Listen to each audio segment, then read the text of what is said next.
ก็มารู้เท่าการบ้านมันจะมือโรสันบ้า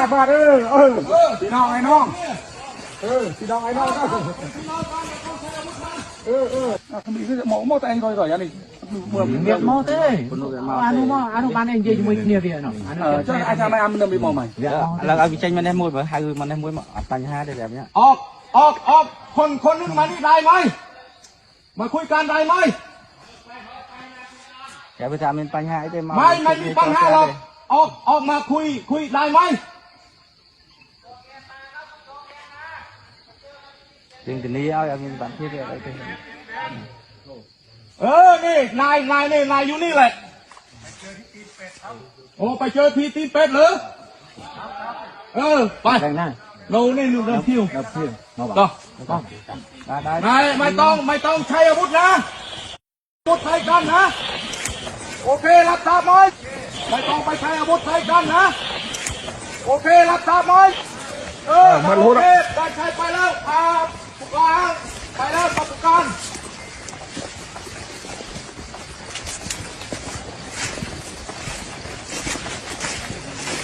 สุภาพหน้าบุญรถกลับมาเลยรถกลับมาเลยดูมวยไอ้เก๋ดูมวยกันไอ้เก๋จังจ้าตัวหมอกันรอยตัวกลับเนี่ยยกต่อเดียวเราจะวางจ้าจังยกจ้านายผู้การอันนั้นก็มารู้เท่าการบ้านมันจะมือโรสันบ้า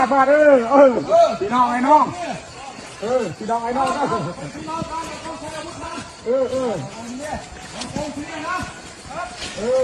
ไอ้น้อง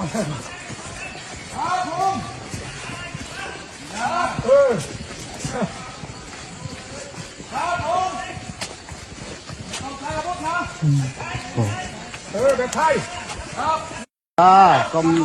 เอาไปร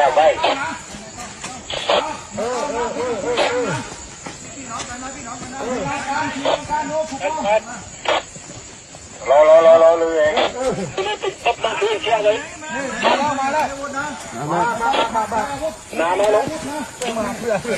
ขาได้ต้องได้หรอยังปลาตัวมาแล้วนี่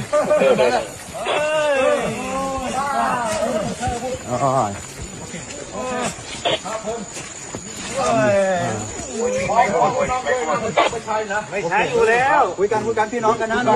เดี๋ยวนี้จุดจบนะป้าเอาทีนี้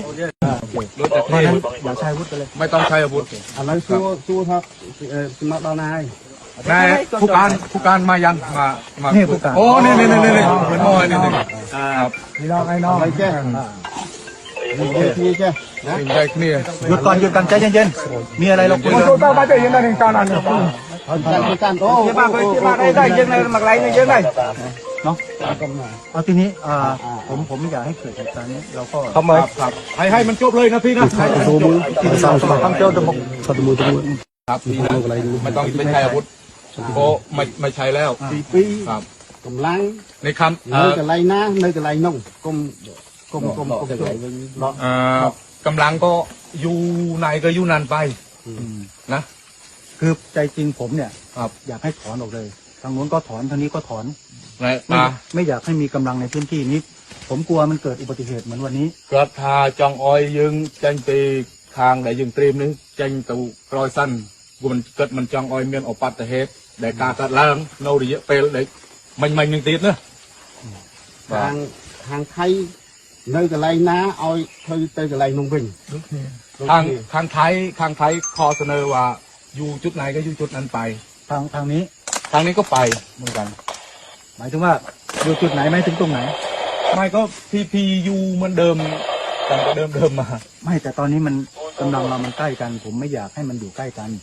ครับเป็นนี้ก็มันจังอ้อยกำลังได้ทานุจิตเนี่ยเป็นนี้ก็มันจังอ้อยกำลังได้ทานุจิตเนี่ยจังอ้อยเกิดตัวชายเนี่ยดูเนี่ยเอาทางเหมือนกันหมายถึงว่าทางโน้นก็ถอยออกแล้วผมก็ถอยออกทางนอกก็ถอยเจงก็ถอยเจงพื้นที่ตรงนี้ก็ ไม่อยากให้มีกำลังอยู่นะ คืออย่างนี้ทางนี้ แต่ปุ่มซะนี่ก็กลมออยเมียนกำลังโนตามเลย ผมไม่ให้มีทั้งหมดเลยตรงนี้ทั้งหมดของชาลามีสามแยกนะ เรียนท่านหน่อยเรียนท่านหน่อยว่าได้ไหม นายกระส้มเสนอปนังบานออสป่า ខ្ញុំ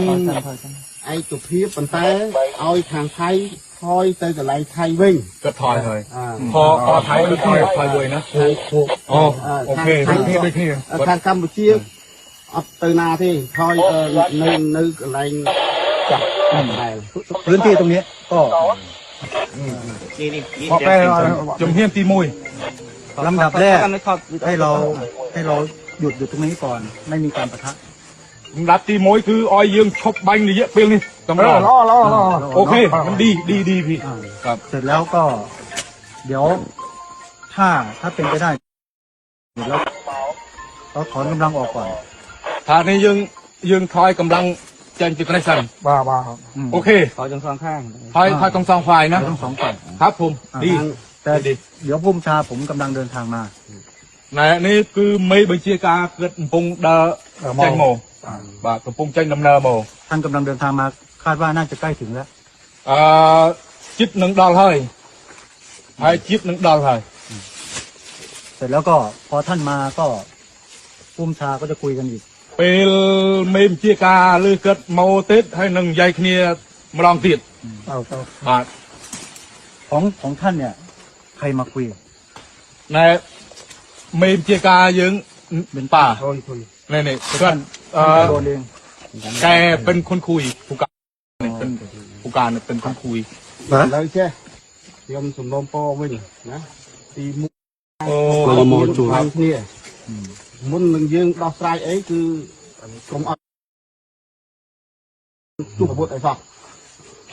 ถ้าเราคุยกันไม่ต้องไปใช้อาวุธครับ កម្លាំង ในคำ នៅកន្លែងណានៅកន្លែងនោះកុំ